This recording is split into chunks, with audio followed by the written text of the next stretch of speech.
Well, welcome to a Pastor's Café. I'm your host, David. I am here with Pastor Steve Kern. Today's episode is Civil Unrest, Federal Power, and Prophetic Tension, and we will be right back. This broadcast is made possible by the friends and partners of LibertyNetwork.live. We thank you for your support. Well, welcome back to the show. Again, I'm David. Here's Pastor Steve Kern. This is episode 67 of a Pastor's Cafe. Boy, I tell you what, civil unrest. Is there a little bit of civil unrest in our world today? Man, not just in our world, in our country. Oh, yeah, I know. I mean, it's what's going on in our country, let alone around the world anymore. You talk about civil unrest. Well, you know, if you don't get what you want, you throw a fit. Actually, the thing I say to the kids all the time is you get what you get and you don't throw a fit. There you go. Well, sometimes that works, I guess.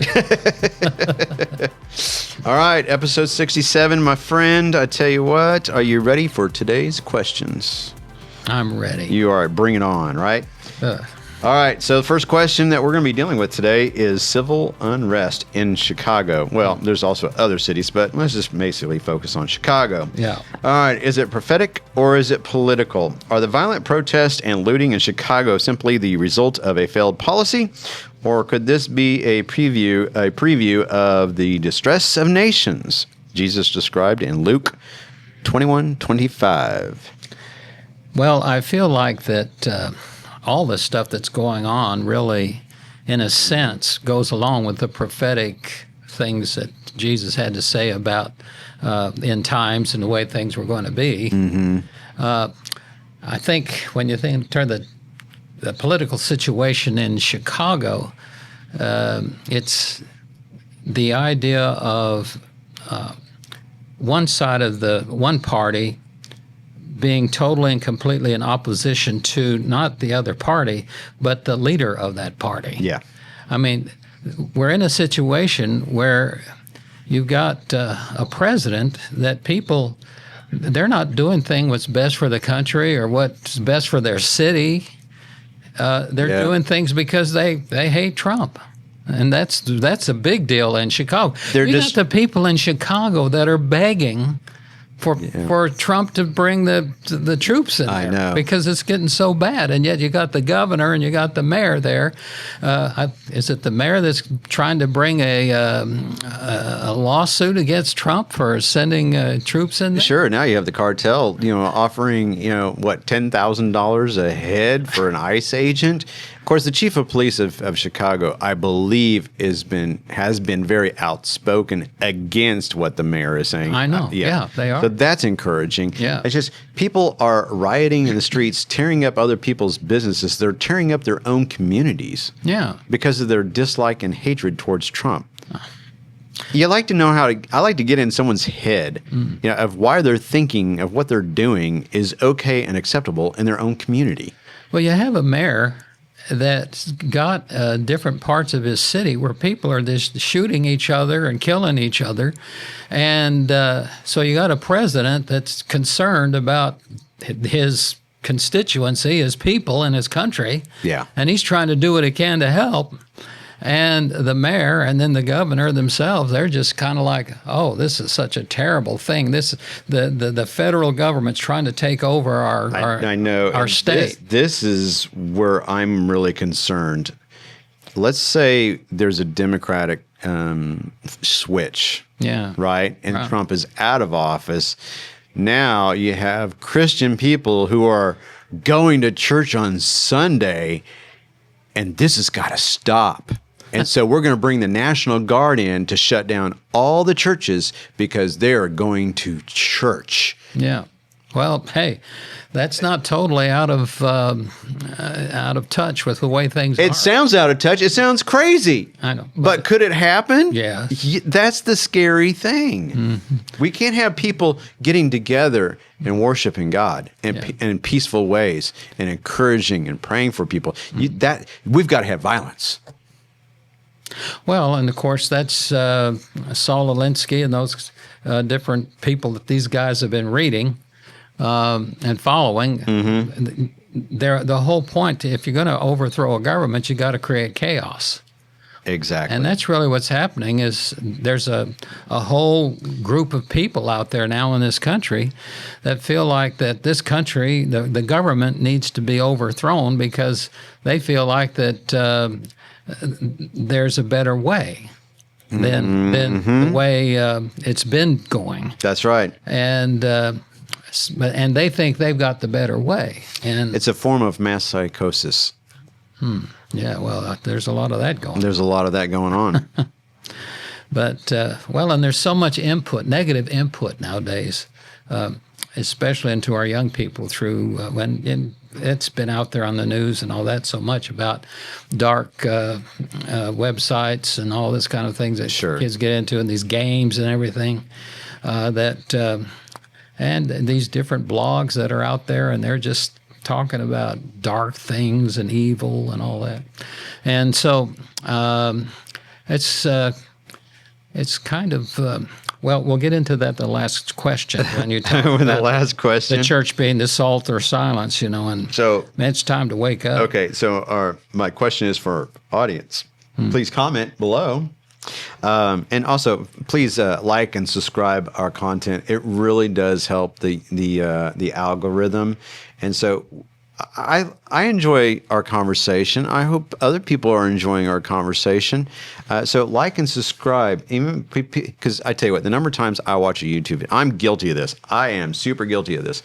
I just watched, I had to change the oil in my wife's car yesterday. Yeah. And I've always changed it on my truck, but this was my first time changing the oil. And so it's not like I need to know where the drain plug was. I just, you just want to watch someone else do it, because you watch someone else change the oil and you think, oh, okay, now it helps, the size of the bolt and all that kind of stuff. You get into your tools and you go, which one is it? I don't know. It's just easier to watch a YouTube video and then they kind of tell you, right? Yeah. And so I don't like and subscribe their content. They just created content that was a huge help for me, but I didn't like and subscribe. I apologize for that YouTube video. I'm going to go back and like and subscribe.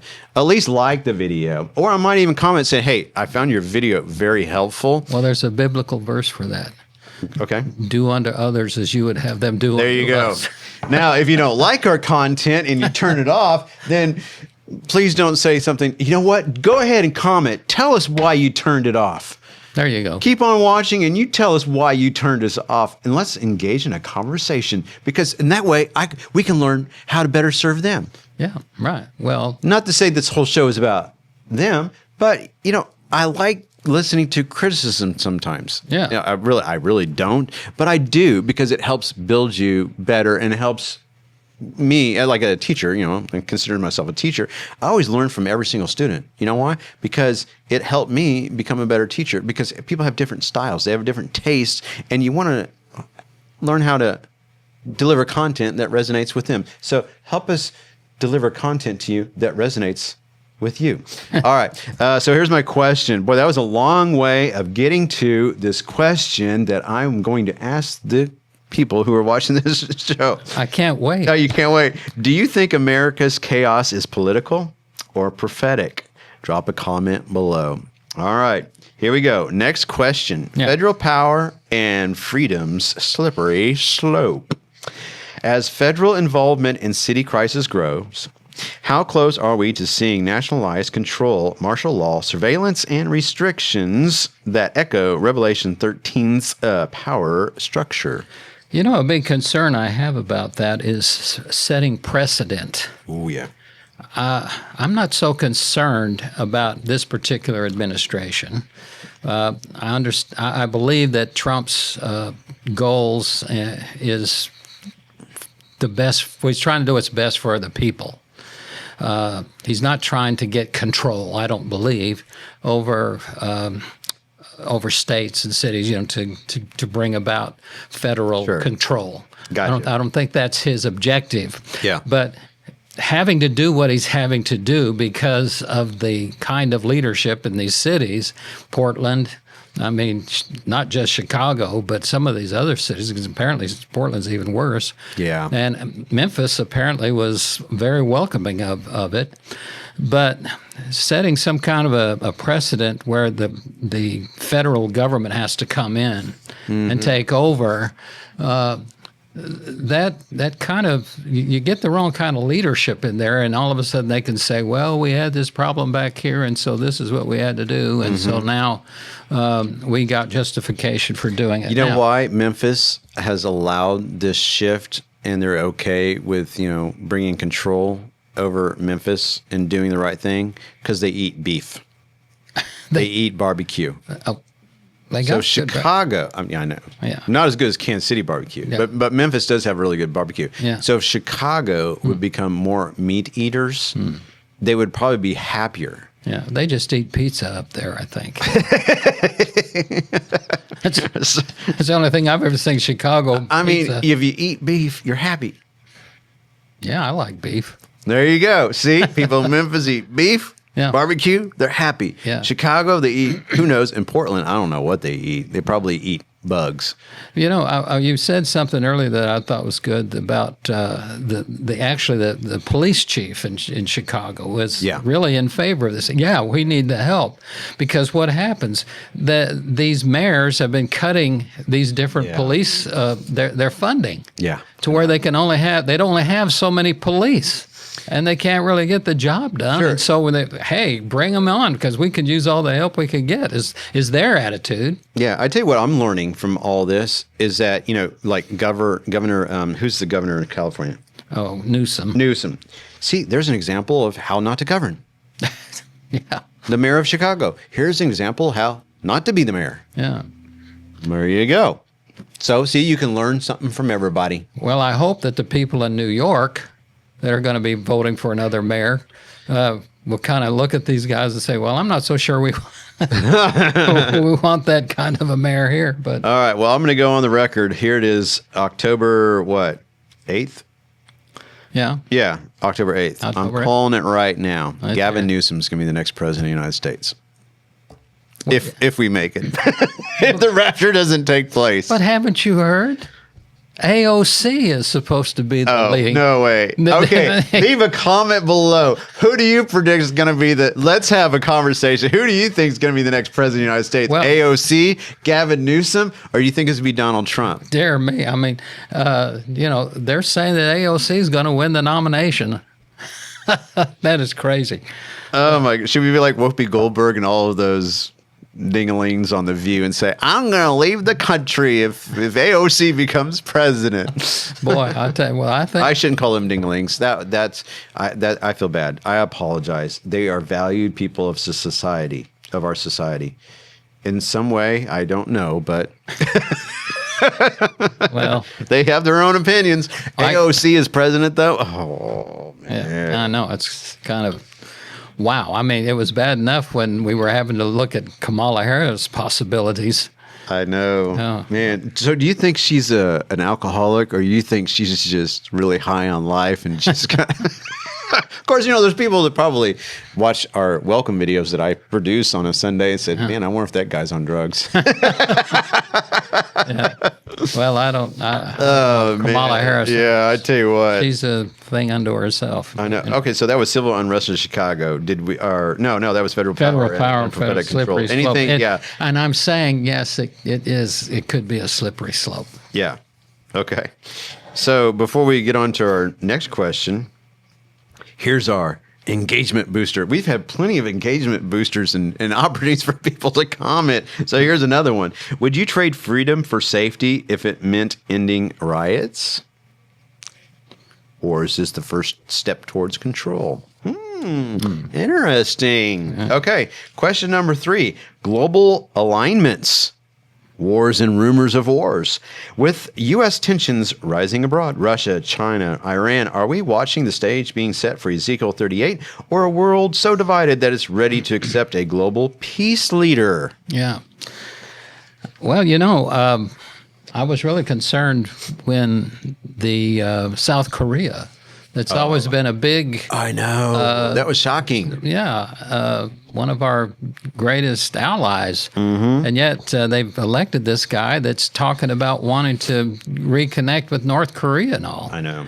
And it just shows, though, that as you're talking about all these other countries and all, how that there's so much more of a openness to all these to coming together to form some kind of an alliance that is really moving in the wrong direction for sure. And I'm kind of concerned about that. Really, I think the answer to that question, wars and rumors of wars, to be honest with you, now you've got Russia who is sending, is becoming more and more active in doing things beyond the borders of the European countries there. And it's almost like he's telling them, I dare you. Yeah. To react. I dare you to respond. Yeah. Yeah. And it makes me think that he's really wanting to aggravate something, but make it look like it's their fault, not his. Yeah. You see? But so there's all these kinds of things that are working that really this Gog Magog thing could be developing, because a lot of the countries that are listed here are a part of that group, the Magog group that's described there in Ezekiel. Yeah. So it seems that we could be, I think we are. We're kind of moving in that direction. Yes. Yep. And let me ask you a question also for our audience. This is kind of out of left field. Here we go. Are you ready? Yeah. Putin, Trump, some of the other leaders. Yeah. Are they human beings, or are they human beings with alien DNA, or are they lizard people? Comment below. Lizard people. Because some people really believe, not to say I believe, because whatever I believe is factual. However, there's a belief out there that alien Superman crash landed on our planet millions and millions of years ago. I'm just joking. Of course. That there's certain world leaders that are actually lizard people, and they wear masks. Good. Crazy world. Oh, you know what? Candace Owens should take this story and run with it. What happened to Candace Owens? I don't know. I'm just joking. Anyway, yeah. All right, so here's a real question. So comment below on this question and not the other one. People are going to say, man, this is coffee, by the way. I'm just having a little too much fun today. If a world leader rose tomorrow promising peace and prosperity, would the nations bow, or would you recognize the deception? Well, let me say this. I think that's what Trump's been trying to do. Yeah. Is what's all this all about with Gaza and Israel and all that? He's trying to bring peace. He's trying to broker peace. Yep. He's trying to broker peace in Ukraine and with Russia. Yep. And nobody's cooperating, it seems. But so apparently it's coming from the wrong person. Yeah. But when you finally get the right person who basically is in conjunction with what everybody else, one world government, believes, see, because that's it. Yeah. Trump's not a one world government guy. You got to get a one world government guy. Then, well, you got to have a one world government because, number one, all the countries, we're all like, this is just a house of cards. I mean, we're all, the government's in so many billions and trillions of dollars in debt as well every other country. And so it's like, how is this all sustainable? It's not. So the one world government has to come out. And then there's got to be a person that arises, not Batman, but there's got to be a person that arises and can bring us all together in a utopian world. Well, could it be the Antichrist? Well, but you see, you think in terms of the fact that so many people are moving away from a biblical worldview. Yeah. And as they move away from a biblical worldview, even if they have some kind of a relativistic worldview, natural worldview and all of that kind of thing, they're they're going to be open to more things like that. Yep. I'm all about government control. Why not? Yeah. AI control too. Oh, dear me. Just joking. All right, here we go. The church's response. All right. In the face of chaos, is the church staying bold or staying silent? And have we become the lukewarm Laodicean church? Well, as I read this, a word came to mind. And that word was remnant. Gotcha. There is a remnant of churches that are going to be taking a stand, I think. Yep. Well, it's like our pastor who's been going and having these Liberty pastors conferences, and you have pastors that are saying in response to what they're learning there about what does it mean to be a biblical church in the midst of the nation, to be citizens that are a conscience of the country, like we're supposed to be, that are actually moving in the direction to saying, yeah, that is our responsibility. But we've got so many denominations and churches that are moving toward this, are really being defined by the culture. When things in the Bible that are stated as blatant sin. Yeah. And they're now, a lot of these churches are now celebrating those things. I know. Rather than saying, hey, unless you repent, you shall all likewise perish. I mean, that's not a judgmental statement. That's a call to, hey, change your way. You're going in the wrong direction. Yeah. And it's not about, we hate. It's about, hey, we're telling you the truth so that you can have the right kind of eternity. Good. Yeah. But so much, everything's defined as judgmentalism now, it seems. I know. You know, if you try to speak out and say, well, that's really, the Bible says that's wrong. But you can say that without being judgmental. Yeah. You can say that because you're trying to be redemptive. Exactly. And I'm thinking, though, that a lot of times the church is kind of losing its way of doing that, or ability to do it. Sure. Or afraid to do it, or whatever. Sure. Don't want to offend anybody. That's right. But there is a remnant. I am encouraged by the fact that there are churches out there that are beginning to really take a stand and have been taking a stand.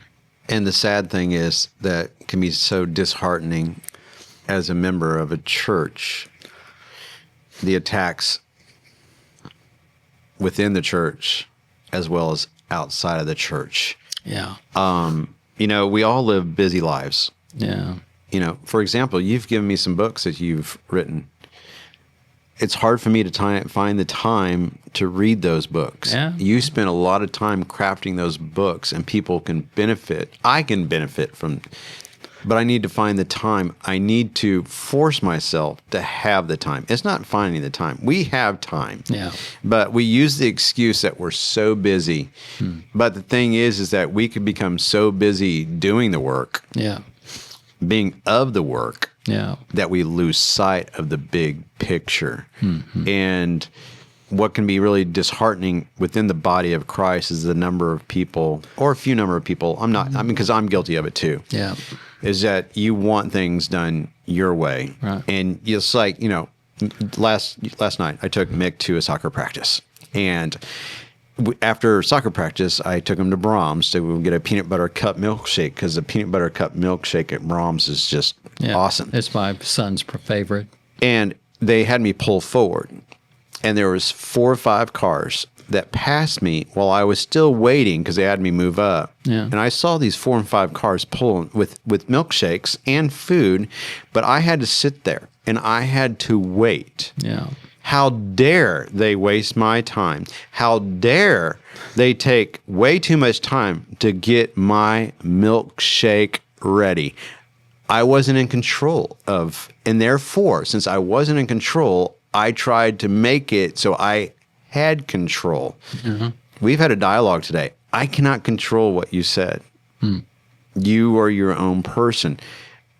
why is it that there are so many people in churches today that feel like they should be able to control what other people say or how they choose to respond, or hopefully not react, to how things are done in churches and how the messages are preached, or just the inner workings of churches? Well, that is one of the reasons, and this is kind of weighing on my heart lately, not just because our church, but other churches as well. There's a falling away. And I want to understand why there's that falling away. So I guess my last question for our audience today is, why is there a falling away? And I kind of had, while I was milking the cow this morning, I know I'm taking a long time explaining this, I kind of had this idea of writing another book that would kind of help explain that and do interviews with like you and Pastor Paul and maybe like Jack Hibbs down in Florida, just to get their perspective and try to come up with a reasoning, as well as like interview Gen X, a Gen Xer, a Gen Z, just to see how people are thinking differently on the aspect of church and what we can do as leaders or servants to bring people towards Christ, be more Christ-like, and get as many people believing in God, accepting Jesus, and getting so they can put themselves in a position of going to heaven. Yeah. What's really disheartening for me is that you're not critiquing someone, but if you say, hey, tell me about your salvation, tell me about where you are in your walk with Jesus, usually a born-again believer will just jump for joy at that opportunity to explain, you know, but if you ask that question and it's met with a lot of hostility, we have a heart problem. Yeah. So I wonder if we have a heart problem in today's churches and we are not doing our job, and it's the pulpit's responsibility. It's the pulpit that is failing this country, and that's the reason why we have chaos in Portland. That's why we have chaos in Chicago, because the pulpit is responsible for it. And pastors need to get on their faces before God, pray, and preach the whole gospel of Jesus, and stop cherry picking verses just so they make sure that they have a high number of people tithing in their church. Sorry, I didn't mean to preach. And there you go. Well, as a pastor, retired, your fault. Well, your fault. Hey, I'm not going to say I didn't have my part to play. Yeah. But there always is that, and I'm not giving justification, I'm just saying is that the temptation to, when you're preparing messages and things, to think of, okay, how are people going to respond to this? But I see where there's a lot of pastors who they're so concerned, they don't want to get into anything that's political, because politics and religion don't mix, is their understanding, and or they don't want to get into things that are offensive. Yeah. They think I don't want to offend anybody. And you know what? Pastors struggle with this, and worship leaders struggle with this. Yeah. If I do this, even though God has put this on my heart, if I do this, it's going to offend somebody. Yeah. Oh, man. Yeah. Well, what you got to do is you got to be true to the word, and you got to be true to yourself. That's right. Yeah, because when you're yourself or true to yourself. Well, if you're committed to the word, then you got to be true to yourself. Wow, I tell you what. Okay, we are way past time. I forgot to set the timer, so I don't know how long we went. I'm sure we went way over our time today, but hopefully those people who are still on with us at the very end are still enjoying this. So if you found this content beneficial, or if you liked it, then like and subscribe, and also comment below and tell us what we're doing right, or tell us what we're doing wrong. Tell us how to fix this debacle. Maybe it's like, get rid of the guy on this side of the screen and put someone over there who knows what they're doing. Yeah. Hey, man, I'll do that. Okay. Don't be afraid to tell us what we need to hear. That's right. Thanks for joining us on episode, what is this again? 67? 67. We'll see you on episode 68. So you guys take care. Thanks again for joining us today on A Pastor's Cafe. Until then, take care and bye-bye. Bye-bye.